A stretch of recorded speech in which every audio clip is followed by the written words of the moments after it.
Matatagpuan sa kanlurang bahagi ng Visayas sa Negros Island Region ang Negros Occidental.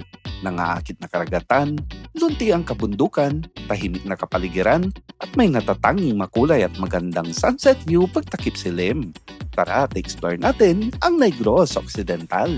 Let's go! Kilala bilang top sugar producer ng bansa ang Negros Occidental, na siyang rason kung bakit ito binansag ang Sugar Bowl of the Philippines. Sa biyaheng ito ay in-explore namin ang tinaguri ang jewel of the Sugar Island ng probinsya, ang Sipalay City. Bacolod o Dumaguete City ang gateway dito. 3 hanggang 6 na oras ang biyahe depende sa iyong lokasyon at transportasyon. At dahil galing kami ng Dumaguete City, ay 5 oras ang aming bus ride for 435 pesos. Pagdating ng Sipalay City, ay sinundo kami sa bus terminal ng isa sa mga staff ng aming pakay na resort, ang Nataasan Beach Resort and Dive Center. Night stay here starts 2,500 pesos and good for up to 4 person with 2 free breakfasts. Maganda ang resort na ito dahil bukod sa kanyang kakaibang aura, nasa taas ito ng cliff na may view na magandang dalampasigan ng Sipalay City. Magaganda ang rooms, may view deck, may restaurant at may pool. We had our late lunch and after eating to our fill, we went down to get amazed at the beauty of the beach. Naglakad, ninamnam ang sunset bago kami nagpahinga sa araw na ito. The next day, we woke up at 7 a.m., had our breakfast, and we went straight sa aming island tour.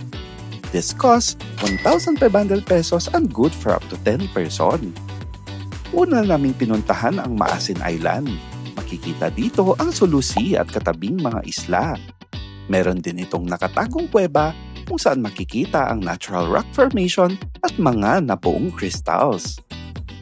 Nakilala namin si nanay dito at kanyang mga anak na nagbebenta ng lokal na kape at mga snack. Pinakita din sa amin ang kanilang magiging ulam sa tanghalian na freshly catch sa Campo Manes Bay.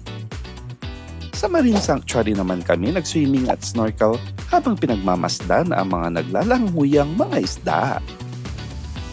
Alas 12 na nang matapos ang aming island tour at sunod naman ang land tour. Sa halagang 500 pesos gamit ang habal-habal ay maiikot mo na ang mga natatanging pasyalan ng Sipalay City. Sa Edgar na ang bahala kung saan kami mamamasyal. These locals are students, malaking tulong ito sa kanila. First on the list is Perth Paradise Resort. Malaparaiso ang view sa tuktok ng resort na ito. Bukod sa kanilang infinity pool, ay matatanaw dito ang mga luntiang mga islet at ang kagandahan ng dagat. Pwede mag-book ng overnight stay dito for only 3,000 pesos. Walang problema sa pagkain dahil mayroon silang restaurant na may masarap at murang potahe. Mabait at maalaga ang isa sa mga owner na si Alden. You can directly contact them in Facebook to book a stay. Next naman ang Tinagong Dagat. Take a walk and capture the moments in a video or photo sa kanilang footbridge. Makikita dito ang tahimik na dagat at mga katabing isla at mga resort. Saktong takip silim ang pagbalik na resort. Kakaiba talaga ang kulay ng sunset dito na tila umaawit sabay sa paghampas ng maliliit na alon sa dalampasigan. Dahil kalmado ang dagat, maganda magkayak dito for only 200 pesos habang ninanamnam ang kagandahan ng karagatan at sunset.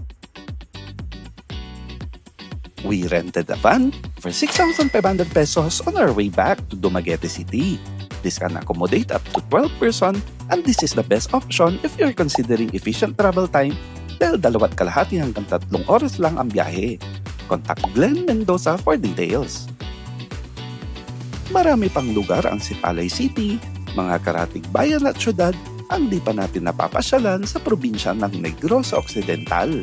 Ang napakapayak na kabundukan at dagat, samahan pa ng makukulay na sunrise at sunset view ay nangaakit at nag-uudyot sa akin para balikan itong muli. Tara, samahan mo ako soon at explore further ang Negros Occidental. Let's go!